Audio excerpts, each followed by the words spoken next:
Dia 15, Castelo Branco foi empossado presidente da República e pronunciou o discurso no Congresso declarando: Mon gouvernement sera les lois, les traditions, les principes moraux et politiques qui reflètent l'âme brésilienne. As duas eram chamadas casas do Oitis, né? Casas dos Oitis. E as duas eram Ces deux maisons ont été utilisées pour torturer des gens? Oui, c'est une maison de torture. Vous êtes venu ici? Vous vous souvenez exactement de cet endroit? Je me souviens exactement de ce lieu-là. Je me tenais ici et ils ont tous formé un cercle, que des hommes. J'ai été jetée d'un côté à l'autre.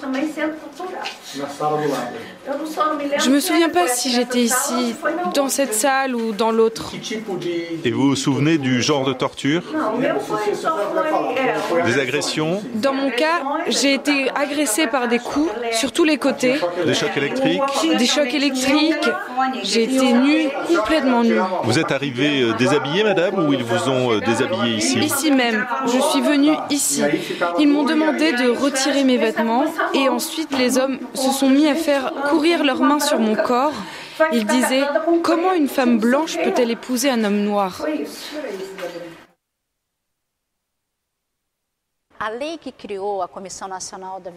La loi qui a créé la Commission nationale de la vérité a stipulé un objectif très clair pour la conduite de ces travaux. L'enquête de cas de graves violations des droits de l'homme, l'éclaircissement des circonstances des morts et des disparitions survenues durant la dictature militaire. Cette même loi présentait un objectif lié à la manière avec laquelle la Commission allait présenter les résultats de ses travaux. Elle stipula le don à la société brésilienne du récit final de la CNV, qui présenterait ses recherches et travaux réalisés durant la période à laquelle elle aura été en vigueur. A Comissão Nacional da Verdade do Brasil. La Commission nationale de la vérité du Brésil a été constituée par une loi votée par le Congrès national, par la Chambre des députés et par le Sénat en 2011. La loi a été approuvée par la présidente Dilma Rousseff. C'est important puisque cela a caractérisé la CNV comme une commission d'État et pas seulement du gouvernement et pas seulement de la présidente de l'époque, dans la mesure où la Commission de la vérité a été le résultat d'une délibération du Congrès national, approuvée pratiquement à l'unanimité, validée par la présidente de l'époque.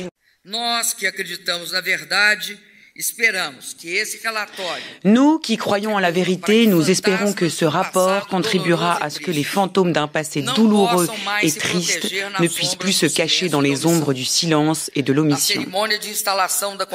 À la cérémonie d'installation de la Commission nationale de la vérité, en mai 2012, j'ai dit que l'ignorance de l'histoire ne permet pas une pacification, mais qu'elle garde au contraire des griefs et des rancœurs latentes. J'ai dit que la désinformation ne contribue pas à apaiser, elle facilite seulement les manifestations de l'intolérance. J'ai dit également que le Brésil méritait la vérité, que les nouvelles générations méritent la vérité par-dessus tout, que ceux qui ont perdu leur famille, leurs parents, leurs amis, leurs compagnons et qui continuent à souffrir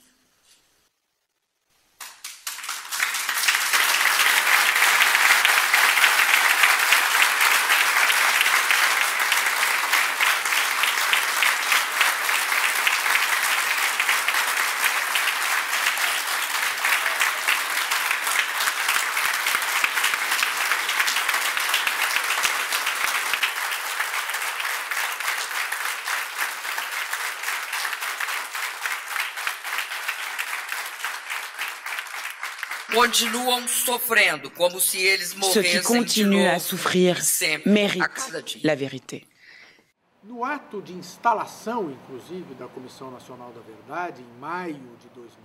Durant l'acte d'installation de la Commission nationale de la vérité en mai 2012, ont été présents tous les présidents de la République, au-delà de la présidente Dilma Rousseff qui a approuvé la loi. Le président Lula, le président Fernando Henrique Cardoso, le président Fernando Collor et le président José Sarney, justement pour symboliser l'engagement de l'État brésilien à travers différents courants politiques représentés par les différents présidents de la République dans l'activité de recherche de la vérité et de la mémoire pour la promotion de la justice. Pendant 2 ans et 7 mois qui était en fonctionnement la CNV, c'était une commission d'État qui a généré tout un travail dans les pays, un travail de base, qui a créé à peu près 100 commissions de la vérité. Commission des universités, commission des États, commission des villes, commission par exemple, l'ordre des avocats du Brésil, enfin, plusieurs types différents de commissions, 43 accords de coopération technique. Dans les collaborateurs qui ont travaillé à la CNV, 200 chercheurs et consultants, plus de 1100 témoignages faits pour la Commission de la vérité, 80 audiences publiques, 11 inspections d'installations publiques avec la reconnaissance des victimes dans les locaux qui s'étaient pratiqués la torture. La CNV a fait 4 exhumations des corps, comme par exemple l'exhumation du ancien président Juscelino Kubitschek. Quantas pessoas o senhor matou? Homens e mulheres. Não lhe respondo. Só se o senhor responder por uma parábola. Vou usar uma parábola. Uma parábola, diga uma parábola. Tantos quanto foram necessários. E foram necessários? Deixa eu perguntar uma coisa. O senhor não se arrepende de nenhuma morte? Não.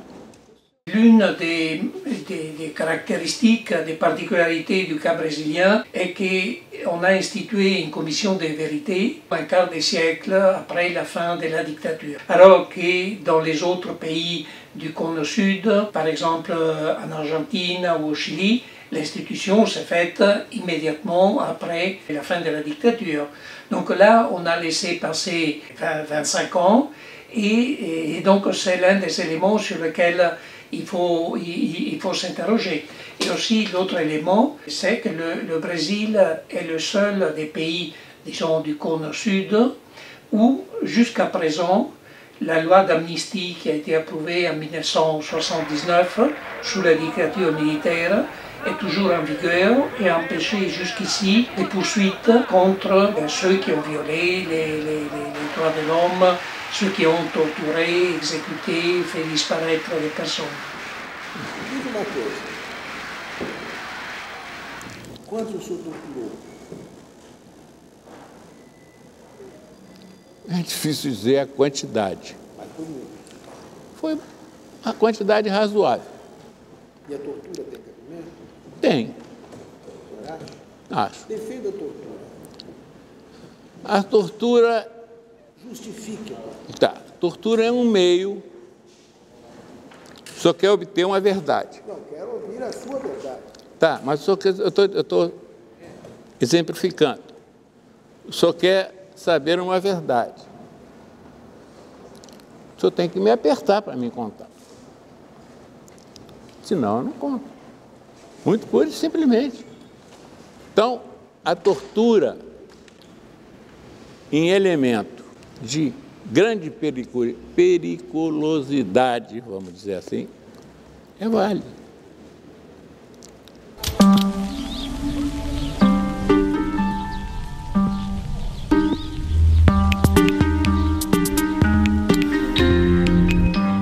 La marche du monde. Le Brésil est l'unique pays d'Amérique du Sud n'ayant jamais jugé les crimes de sa dictature en raison d'une loi d'amnistie votée en 1979. Mais avec la création de la Commission nationale de la vérité pour enquêter sur les violations des droits de l'homme, le Brésil affronte les années noires de son histoire.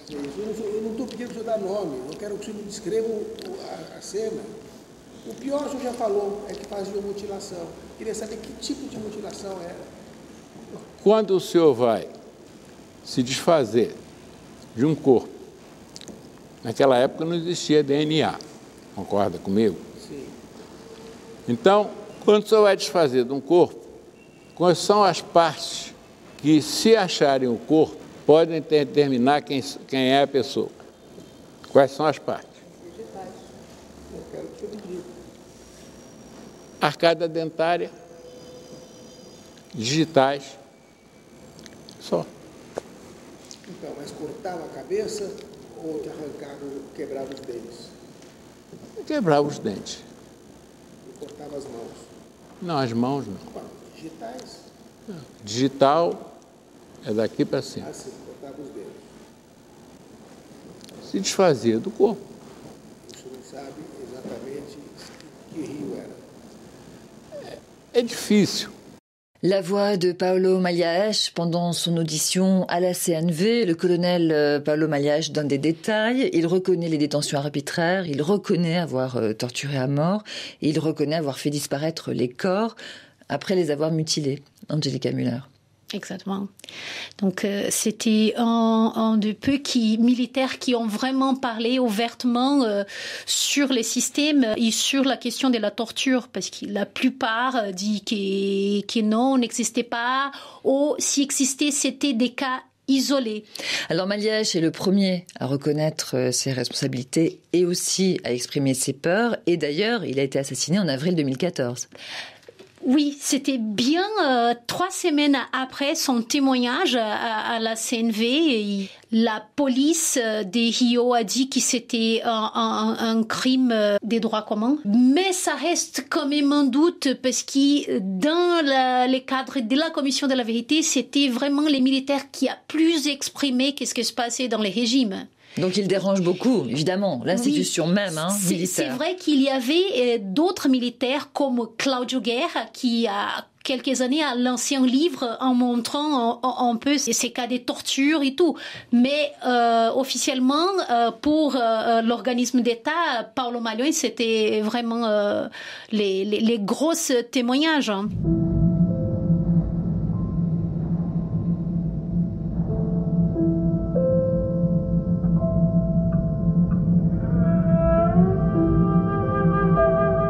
Dans la deuxième moitié des années 70, au Brésil, se développe un mouvement important qui demande une amnistie large, générale et sans restriction en faveur donc, des détenus politiques, de ceux qui ont été persécutés par la dictature. Ce thème prend progressivement de l'importance et en 1979, sous le nouveau président qui est le général Figueiredo, le pouvoir décide en fin de compte d'accorder une amnistie, mais en fin de compte à ses conditions.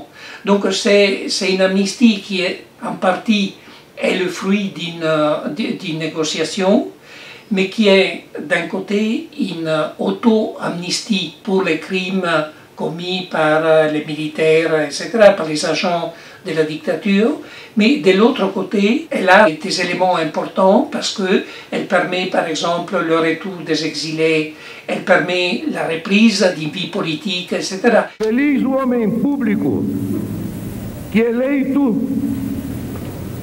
cumpre as promessas do candidato. Chegou o dia de encaminhar ao Congresso o projeto de lei de anistia aos que hajam cometido crimes políticos ou conexos. Dans la loi d'amnistie, donc, elle amnistie les crimes commis pour des raisons politiques, etc. Mais dans un paragraphe, elle amnistie aussi les crimes connexes aux crimes politiques, toutes sortes de crimes connexes aux crimes politiques.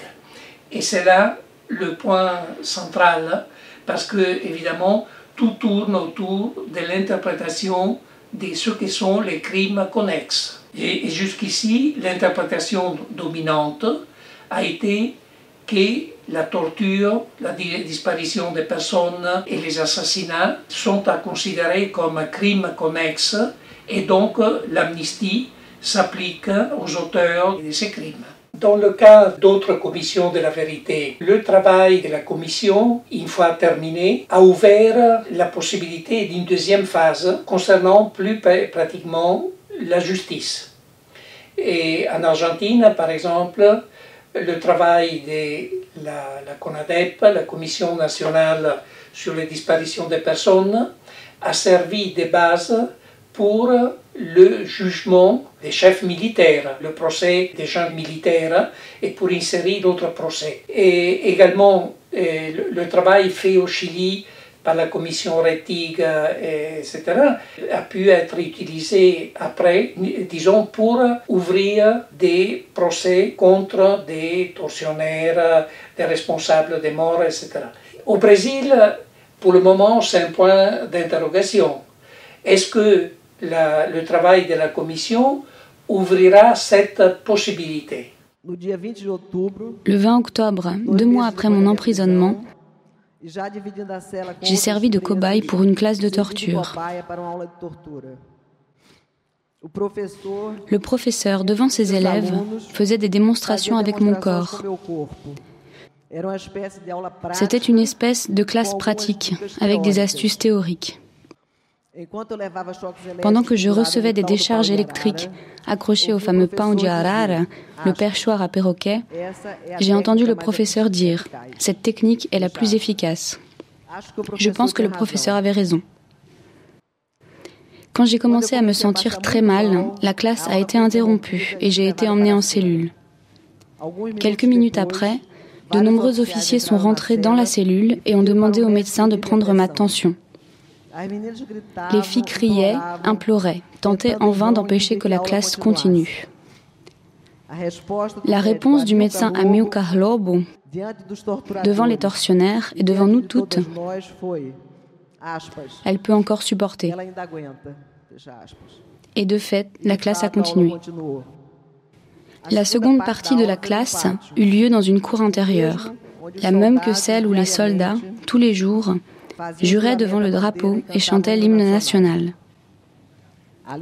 Là, je suis restée un bon moment attachée à un poteau, avec la cagoule noire sur la tête, et ils ont fait un peu de tout. À la fin, ils ont prévenu que comme j'étais irrécupérable, ils allaient me tuer. Que j'allais devenir un jambon, un terme utilisé à l'époque par les escadrons de la mort. Et là, ils ont simulé de me fusiller. Ils ont soulevé rapidement la cagoule, m'ont montré le revolver avec une seule balle et ont joué à la roulette russe. J'imagine que les élèves s'exerçaient à la manipulation du revolver parce que ce petit jeu a été répété plusieurs fois.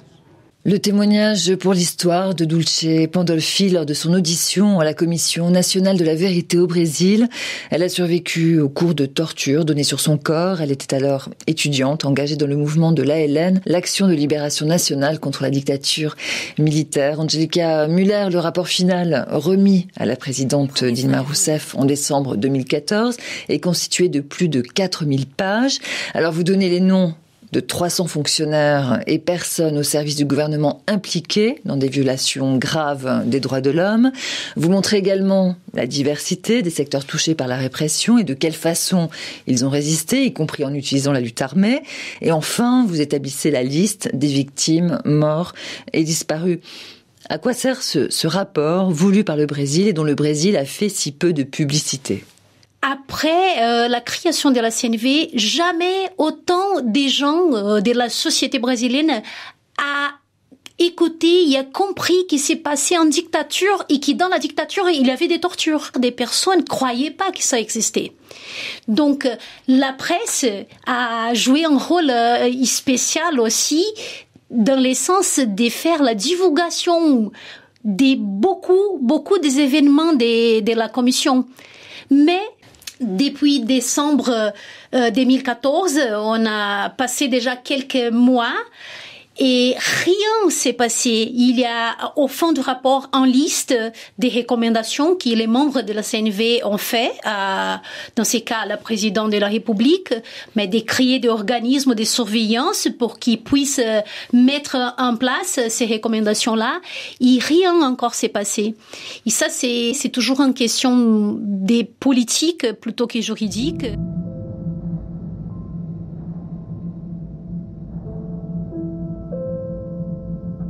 29 recommandations vouées justement à corriger les erreurs du passé et à éviter qu'elles ne se répètent dans le futur, en commençant par la responsabilisation de ceux qui ont causé les graves violations. La Commission est très claire. Il doit y avoir une responsabilité institutionnelle des forces armées pour l'impact qu'elles ont eu dans ces graves violations, puisqu'elles ont été les protagonistes de ces graves violations.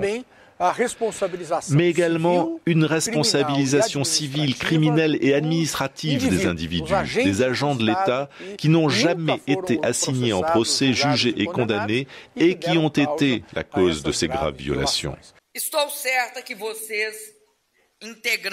Je suis sûr que vous, membres de la Commission nationale de la vérité, vous avez rempli au cours de ces 31 mois votre mission, à savoir entendre et connaître notre histoire. Engagé dans la recherche, la curiosité intellectuelle, vous avez mis en lumière, sans crainte, une époque dissimulée où régnaient les actions arbitraires et la violence. Ceux qui donnent la parole à l'histoire sont des hommes et des femmes libres qui n'ont pas peur de l'écrire. La vérité ne signifie pas la vengeance. La vérité ne doit pas être une cause de haine ou de revanchisme. La vérité nous libère de ce que l'on n'a pas dit, de ce qu'on n'a pas expliqué, de ce que l'on n'a pas su. La vérité libère de ce qui est resté caché, dans des lieux que nous ne connaissons pas, dans des lieux où ont été dissimulés les corps de personnes humaines. Félicitations à la Commission nationale de la vérité. Félicitations à tous ceux qui ont contribué à la production de ce rapport. Le Brésil saura certainement reconnaître l'importance de ce travail qui rendra notre démocratie plus forte. Merci.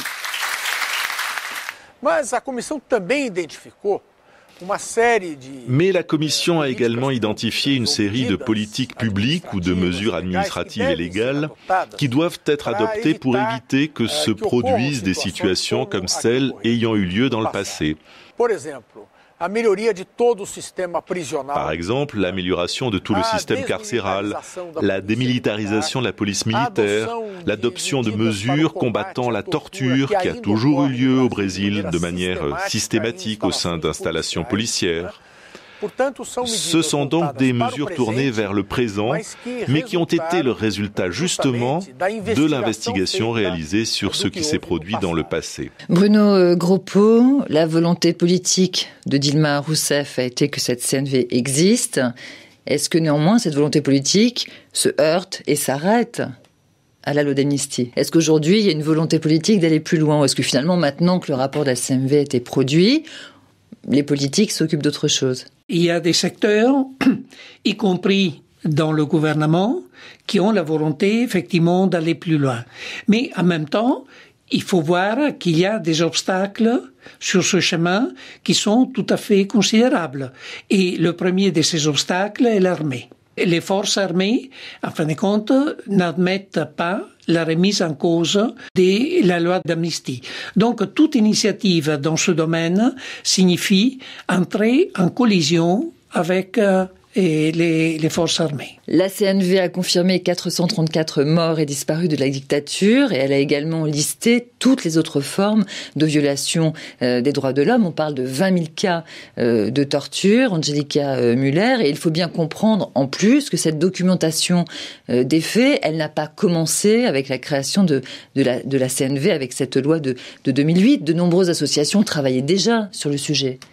Depuis 79 même, hein, ça crée les premiers projets et c'est des Dom Paulo Evaristo, archevêque de São Paulo, qui s'appelle Brasil Nunca Mais. C'était, on va dire, la première action pour montrer les crimes des dictatures à partir des matériaux d'archives du tribunal militaire.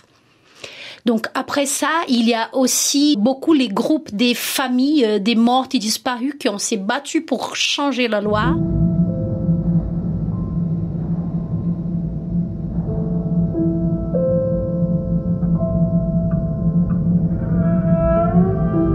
En 1985, on a la fin de la dictature militaire au Brésil. Donc, les processus de justice de transition a tardé. On a en 88 la Constitution. Ça n'a rien fait dans ces moments encore pour la question de la justice de transition de la part de l'État.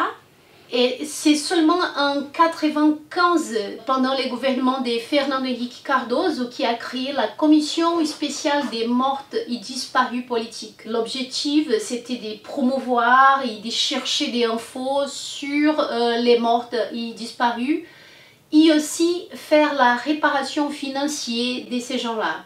2002, commission de l'amnistie, pour juger un peu les crimes des violations d'État, pas que les morts et disparus, pour réparation financière. Après ça, c'est passé tous les gouvernements Lula, qui les familles des morts et disparus ont fait la pression, et des autres organismes pour créer une commission nationale de la vérité. Mais c'était avec Dilma Rousseff, ça a créé la loi novembre 2011, la commission de la vérité. Au Brésil, il y a en quelque sorte une politique schizophrénique, c'est-à-dire d'un côté, on a reconnu à partir de 1995 les responsabilités de l'État dans les crimes de la dictature, etc. Et en créant la commission spéciale sur les morts et les disparus politiques, on a ouvert, en fin de compte, aussi une politique de réparation. Et on a continué après. Il y a eu une politique de réparation, je dirais, assez généreuse à l'égard des victimes, mais en même temps, il n'y a pas eu absolument de justice. L'impunité a continué à fonctionner jusqu'à maintenant. Et autre aspect de la schizophrénie brésilienne, d'un côté, il y a une commission de vérité qui enquête sur les crimes de la dictature. Aujourd'hui, personne ne défend la dictature, mais par exemple, les forces armées continuent de tenir le même discours que dans les années 60. Ils disent qu'ils ne s'est pas agi d'un coup d'État qui a institué une dictature, mais d'une révolution pour sauver la démocratie face à une menace communiste. C'est exactement le même discours qu'à l'époque des années 60. Ce qui est essentiel, c'est la conclusion à laquelle la Commission est arrivée. Les graves violations des droits de l'homme ont été le produit au Brésil d'une politique de l'État. Elles n'ont pas été le produit d'actions individuelles adoptées subjectivement par certains agents de l'État, non. Elles ont été une politique de l'État, organisée depuis les cabinets présidentiels des présidents dictateurs et qui avait pour objectif l'élimination physique des principaux opposants au régime militaire, grâce à l'utilisation de ressources publiques, d'agents publics dans des installations publiques.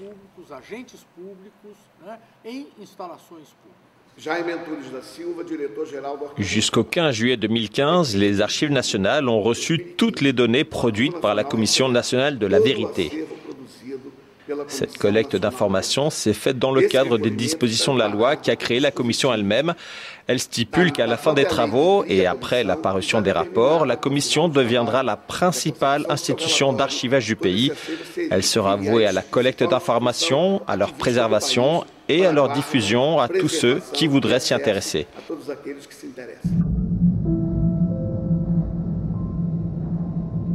C'est passé un grand débat à la communauté des historiens au Brésil si les historiens doivent participer en tant qu'auteurs ou chercheurs des rapports comme ça, d'un travail comme ça, comme de la Commission de la vérité. Le rapport de la CNV fut un processus élaboré de chercheurs, d'historiens, d'avocats, d'experts criminels, de policiers, qui se sont penchés sur les cas de mort et disparitions survenus au Brésil et ont pu mener les investigations, ont rouvert les dossiers, ont fait des recherches d'archives au Brésil et à l'étranger pour élucider ces cas.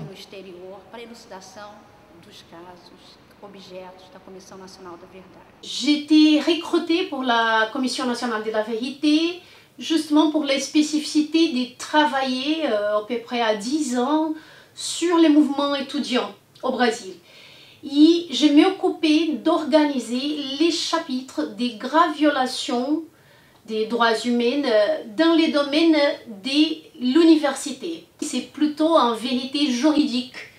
On est là pour établir les faits. Notre métier, le domaine de l'histoire, il y a des manières de faire spécifiques qui peuvent vraiment aider les juristes, les sciences politiques dans le travail. Quand on regarde le travail des différentes commissions de vérité qu'il y a eu en Amérique latine, la commission de vérité, effectivement, elle a comme but d'établir des faits, mais en même temps, elle propose aussi une interprétation générale de la période.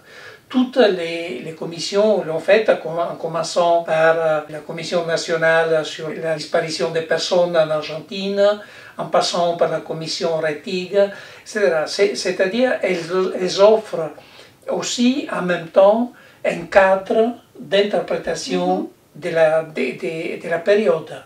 Comment on en est arrivé là, et dans ce sens, elles ont une influence, je dirais, pas tellement sur l'historiographie académique proprement dite, mais plutôt elles créent un récit historique de la période qui, lui, a de l'importance parce qu'il devient, dans certains cas, par exemple en Argentine, le récit historique prédominant pendant toute une période. Le Brésil se distingue clairement des autres pays du cône sud qui ont connu un régime militaire, car la dictature au Brésil a été la plus documentée d'Amérique latine. Ainsi, les archives nationales réunissent plus de 20 millions de pages qui proviennent des différents organismes qui composaient le système national d'information et de contre-information du régime militaire. Tout ce matériel a été traité et informatisé dans son intégralité. Il sera utilisé comme source pour la recherche et le recensement des graves atteintes aux droits de l'homme commises dans les années 60, 70 et 80 par la dictature dans notre pays.